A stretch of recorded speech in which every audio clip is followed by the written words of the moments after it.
Part 1. In the Beginning. September 1963 to 1969. Chapter 1. One could begin with the dust, the heat and the purple bougainvillea. One might even begin with the smell of rotting mangoes tossed by either side of the road where flies hummed and green-bellied lizards bobbed their orange heads while loitering in the sun. But Theo did not notice these. Instead he walked in silence, oblivious to his surroundings. With a smile on his face, he thought of the night before, when he had dared to run a hand beneath the folds of Modupe's wrapper. Miraculously, without him even asking, Modupe had loosened the cloth around her waist. Of course they'd kissed many times before, usually in the Lebanese sign Ma when all was dark, but that was nothing compared to last night. And while Theo was lost in his thoughts, his father, who walked alongside, noticed the smile and read it as excitement for the forthcoming trip. They had set off early that morning to visit relatives, as was the tradition when someone was about to embark on a long journey. They would begin with Uncle Bola in the hope of finding him sober. By midday, he would almost certainly be drinking ogogara, and this was not a date to meet Uncle Bolo under the influence. An old man should be contemplating his mortality rather than dreaming of women, Theo's father said, alluding to his brother's rawn tales, which Theo knew his father secretly enjoyed. Uncle B liked to joke that he was still young enough to make babies. And thank the Lord God Almighty. And he did make babies, dozens of them. As for thanking God, well, that was simply a manner of speaking. Uncle Bola believed only in beautiful women, not Allah, Christ, nor Ogun. In turn, women loved him, in spite of what he lacked by way of height, teeth and schooling. Theo had long since concluded that Uncle Bola held a secret to a woman's heart, which was why he looked forward to this visit. But on this particular morning, Uncle Bola did not seem himself. Upon seeing them, he became quite weepy, so weepy in fact that he forgot about his atheism and offered prayers to Allah, Ogun, and Jesus on behalf of his favorite nephew, with tears still in his eyes. Uncle Bola gave Theo his best tasoeb as a going-away present, and then insisted that they stay longer to take a mala and stew with him. Here is some money for the ladies when you arrive, Uncle Bola whispered, stuffing the newly minted pound notes into Theo's shirt pocket. Had hoped to stay even longer, enjoying the company of his sentimental uncle, but there were many more relatives to be visited and several more lunches to eat. Everyone insisted on feeding them, and then, when Theo thought it was all over, they returned home to find more relatives gathered to wish him well. Several of father's friends were across the courtyard drinking beer and palm wine while their children chased each other in the dirt path by the side of the house. The women sat in Onana, roasting corn on an open fire, with sleeping babies on their backs. Theo, Theo. The older children chanted as he made his way through the throng, stopping to pick up the youngest. Theo expected his father to shy people away, but after the day's copious consumption of palm wine, he apparently forgotten time, preferring instead to continue boasting about his eldest son. "Na special scholarship day don make for the boy?" somebody asked. "Oh yes." Theo's father beamed. In fact, the scholarship was not created just for Theo, but because he was the first Nigerian to win it, such things having been reserved, in the past, for whites.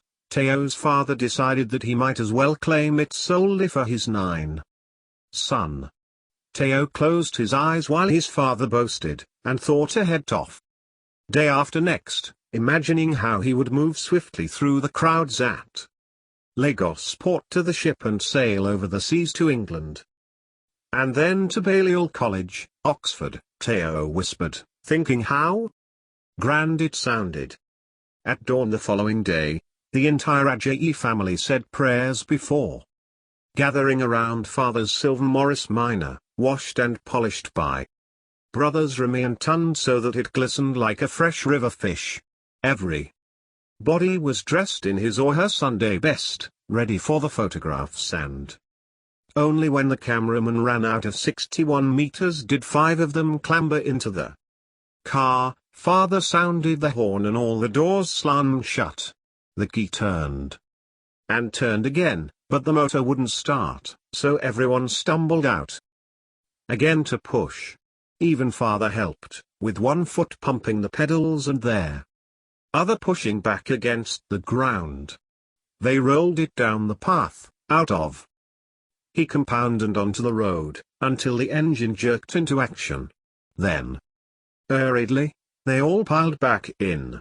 The children followed the car down the dirt running and waving, not caring about the dust being blown into there, but jogging along until they could no longer keep up. Sister Bessie ran the fastest, thumping decisively on the car boot before they sped away, out of Ibadan and onto the main road that would take them to Uncle Kaode's place in Lagos. In the car, Mama and Baba sat in the front, and Theo and his 2 aunts in the back. Father forbade talking in the car, claiming that it distracted him, and for once Theo was happy with this edict, knowing that otherwise his aunts would lecture him on how to behave in England. It didn't matter that his aunts had never travelled outside Nigeria. It was their right and duty to instruct.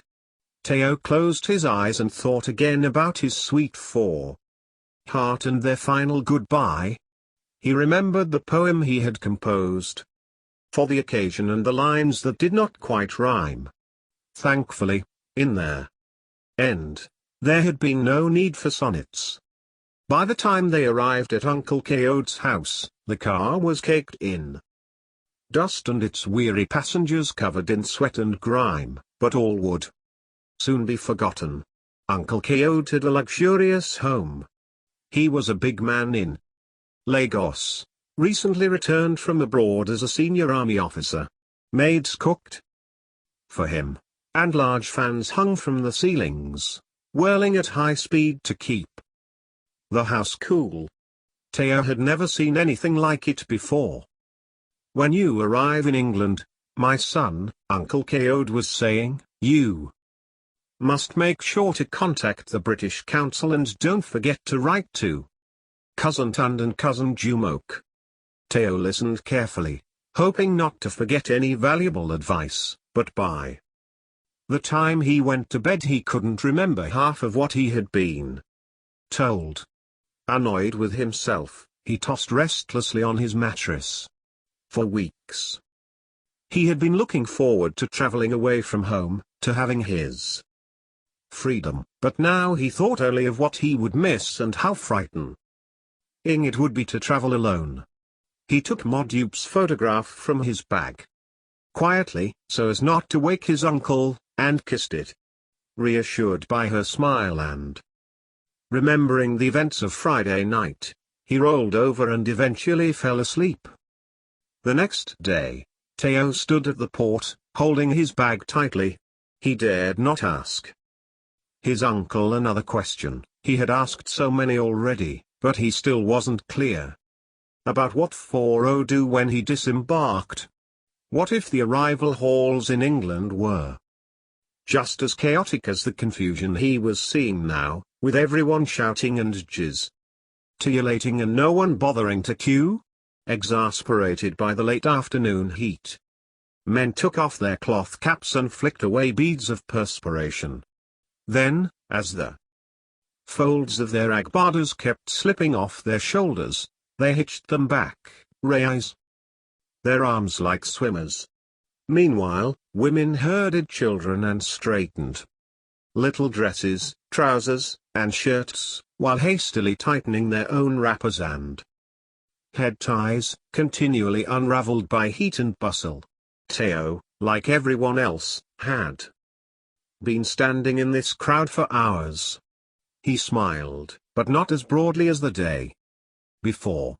His parents, uncle, aunties, and several Lagos-based relatives were with him, as well as Headmaster Fairclough and some teachers from school, Mrs. Burton, Latin, Mr. Clark, Maths, and Mr. Blackburn, British Empire history, but none of his brothers or sisters had come and he missed them, especially Bissy.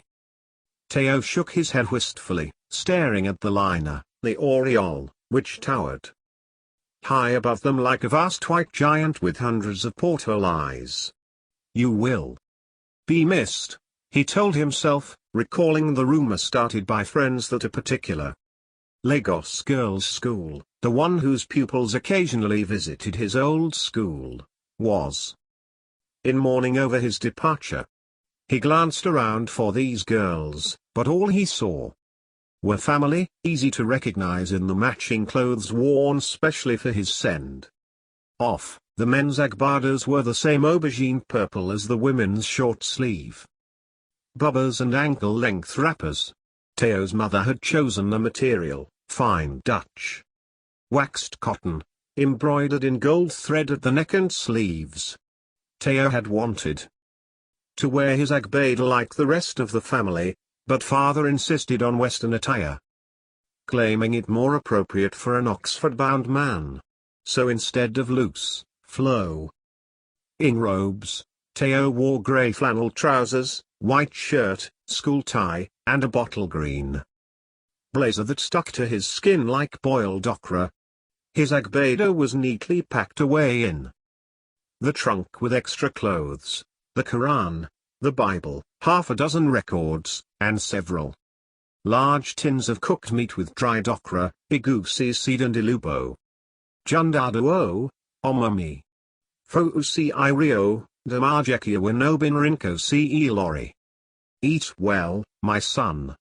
Pay attention to your studies, and don't be distracted by women. Mama whispered, tugging at his shirt sleeve. Yes, Ma, he nodded, turning to face her as she adjusted his collar. It needed no tweaking, but that was her way. He hugged her tightly so that her head tie brushed against his chin, and the weight of stone and coral necklaces clinked against his blaze. Her buttons. It took him back to his childhood days, when he was afraid of thunder and lightning and would rush to his mother's arms to bury himself in the reassuring scent of Harrow's perfume, tinged with the smell of firewood and starched cotton. He squeezed her again before his father called him away.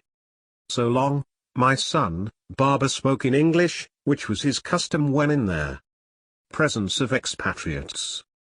Theo held out his hand and was surprised when his father pulled him into the voluminous folds of his agbada and held him there for some time.